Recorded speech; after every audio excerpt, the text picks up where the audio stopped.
Assalamualaikum warahmatullahi wabarakatuh. Halo, perkenalkan nama aku Arina Manasikana dengan NIM 860606612.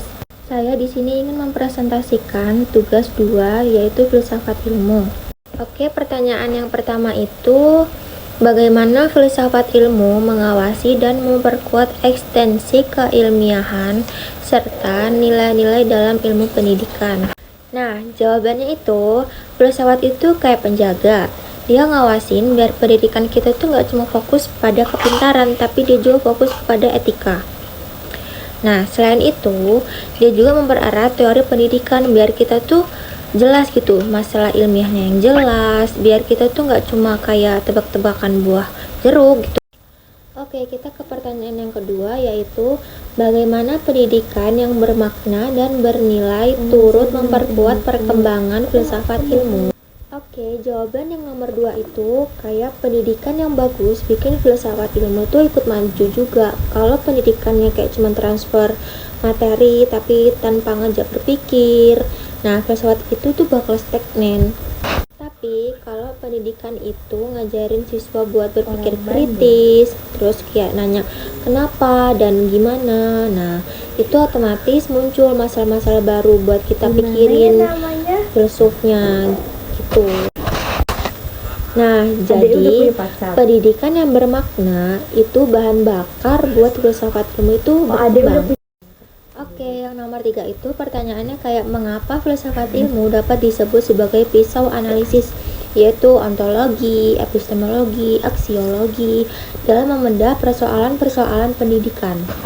Nah, jawaban nomor 3 itu kayak pertama tuh ontologi, dia tuh buat nentuin apa sih inti masalahnya. Jadi kayak misal siswa itu objek atau subjek belajar. Nah, yang kedua itu ada epistemologi, kayak buat ngetes cara ngajarnya tuh valid enggak, masih bagus. Nah, yang ketiga itu ada aksiologi, buat nanya hasilnya itu berguna buat siswa atau masyarakat gitu.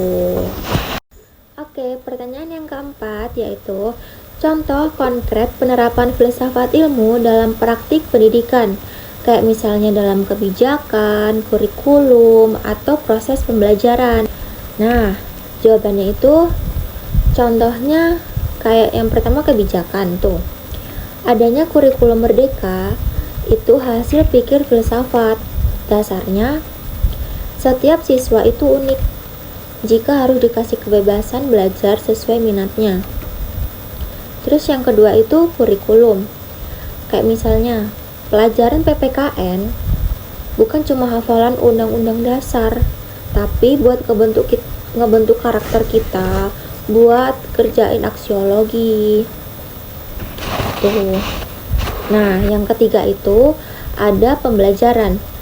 Guru yang suka ngajak diskusi dan tanya kenapa menurut kamu begitu, misalnya. Udah gitu pakai epistemologi, dia ngajarin cara dia berpikir, bukan cuma ngasih jawaban yang udah jadi gitu. Nah, intinya itu filsafat itu bikin kita nggak kehilangan arah, terus dia bisa logis dan nggak kehilangan nilainya. Sekian materi yang bisa saya sampaikan. Semoga bermanfaat bagi orang yang mendengarkan. Wassalamualaikum warahmatullahi wabarakatuh.